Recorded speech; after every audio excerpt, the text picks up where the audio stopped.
আসসালামু আলাইকুম। সম্মানিত এফবিও, আমরা অনেকে অনলাইনে জয়েনিং দেই।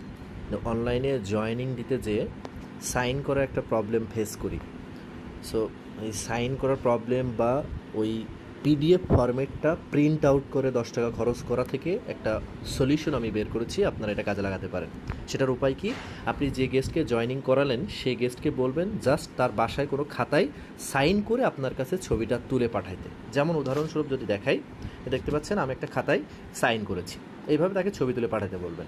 এইবার আপনি এই ছবির ব্যাকগ্রাউন্ডটা রিমুভ করবেন। এই জন্য আপনি চলে যাবেন গুগলে, যে রিমুভ বিজি, যে দেন রিমুভ ব্যাকগ্রাউন্ড, রিমুভ ব্যাকগ্রাউন্ডে গেলেন, দেন আপলোড ফটোতে যে সেই ছবিটা আপনি সিলেক্ট করে ডান দিলেন, দেখবেন এই ছবিটার ব্যাকগ্রাউন্ড এবার রিমুভ হয়ে যাবে। দেখতে পাচ্ছেন ছবির ব্যাকগ্রাউন্ড অলরেডি রিমুভ হয়ে গেছে। এবার আপনি কি করবেন? ডাউনলোড, দেখেন হাতের নিচে কর্নারে ডাউনলোড অপশনে ডাউনলোড করবেন। দেখতে পাচ্ছেন ছবিটা অলরেডি ডাউনলোড হয়ে গেল। এইবার এই সিগনেচারটা আপনার সেই জয়েনিং ফর্মে বসাতে হবে। বসানোর জন্য কী করতে হবে? সেই জয়েনিং ফর্মটা আপনি ছবি ফরম্যাটে নিতে হবে আগে। দেখতে পাচ্ছেন জয়েনিং ফর্মটা বেসিক্যালি পিডিএফ ফরম্যাটে থাকে। তো আপনি কী করবেন? এটাকে স্ক্রিনশট দিয়ে আপনি ছবি ফরম্যাট করে নিতে পারেন। সেক্ষেত্রে ছবি ফরম্যাট, ধরেন ফর অ্যান এক্সাম্পল আমি এটাকে ছবি ফরম্যাট করে নিলাম, ছবি আকারে ছবি ফরম্যাট করে নিলাম। এই যে ছবি হয়ে গেল।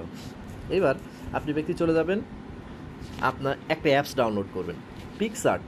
এই অ্যাপসটা আপনারা ডাউনলোড করবেন, পিক্সআর্ট। এই অ্যাপসটা ডাউনলোড করে যে প্লাস চিহ্নতে ক্লিক করবেন। ক্লিক করে যে জয়েনিং ফর্মটা ছবি আকারে নিলেন সেই ছবিটাতে ক্লিক করবেন। এই ছবি হয়ে গেল। এবার খেয়াল করে দেখেন নিচে সাইন করার জায়গা, সেখানে কি করবেন? এই যে নিচে দেখতে পাচ্ছেন টেক্সটের পাশে অ্যাড ফটোতে ক্লিক করুন। অ্যাড ফটোতে ক্লিক করে আপনার সেই ছবিটা যেটা ব্যাকগ্রাউন্ড রিমুভ করছেন সেই ছবিটা সিলেক্ট করলেন, দিয়ে অ্যাডে দিয়ে দিলেন। অ্যাডে দেওয়ার পর ওই যে ছবিটা দেখতে পাচ্ছেন ওই ছবিটা সরিয়ে নিয়ে এসে আপনি সেই সাইনের উপরে এখানে বসিয়ে দিলেন। এটা আপনি চাইলে জুম ইন আউট করতে পারবেন। দেন হয়ে গেল এটা। ওকে, এবার আপনি ব্যক্তি এটাকে টিক চিহ্ন দিয়ে দিলেন উপরে, দেখেন আপনার সে সিগনেচার বসে গেল। এইভাবে ছাড়া অন্য কোনো ওয়েতে হবে না। এবার আপনি আবার যদি ডেট অ্যাড করতে চান, এখানে অ্যাড ফটোতে আবার ক্লিক করবেন। অ্যাড ফটোতে ক্লিক করে এই যে আপনি সেই ডেটটা যদি রিমুভ ব্যাকগ্রাউন্ড না করে থাকেন, আগে সেই ডেটটার কী করবেন? ব্যাকগ্রাউন্ড রিমুভ করবেন। সেমভাবে রিমুভ বিজিতে যে আপনি সেটাতে আগে ব্যাকগ্রাউন্ড রিমুভ করে নিলেন। কারণ আমি আবারও দেখিয়ে দিচ্ছি, রিমুভ বিজিতে গেলাম, আপলোড ফটোতে গেলাম, আমি ওই ডেটটা দিলাম, ডেটটারও কী করলাম? ব্যাকগ্রাউন্ড রিমুভ করে ফেললাম।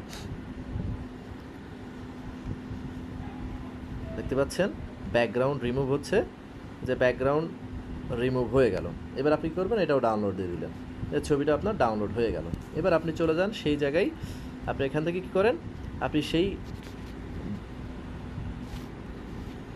ডেটটা যেটার ব্যাকগ্রাউন্ড রিমুভ করেছেন সেই ডেটটাকে আপনি এখানে অ্যাড করেন। অ্যাড ফটোতে যে আপনি এই যে ডেটটা অ্যাড করলেন, এই যে ডেটটা চলে আসছে উপরে, ডেটটা আপনি সরিয়ে জায়গা মতো এবার বসিয়ে দিলেন, ডেটটা বসিয়ে দিলেন। যে ডেটটা বসে গেল জায়গা মতো। ওকে, এবার টিক চিহ্ন দিলেন। দেখেন আপনার ডেট সাইন দুইটাই হয়ে গেল। এবার উপরে দেখেন ডাউনলোডের অপশন আছে, এটাতে ক্লিক করলে সেভ অ্যাজ জিপিজি পিকচার ফরম্যাটে সেভ দিয়ে দিলেন। এবার আপনার এটা ডাউনলোড হয়ে গেছে। আপনি এবার গ্যালারিতে গেলে দেখতে পারবেন যে আপনার সেটা অলরেডি ডাউনলোড হয়ে গেছে। এটা দেখতে পাচ্ছেন গ্যালারিতে যে আমার সাইনও হয়ে গেছে এবং ডেট। ওকে, তো এটা আপনি এবার কোম্পানির এই যে নিচে প্রোডাক্ট সাপোর্টে মেইল করে দিবেন।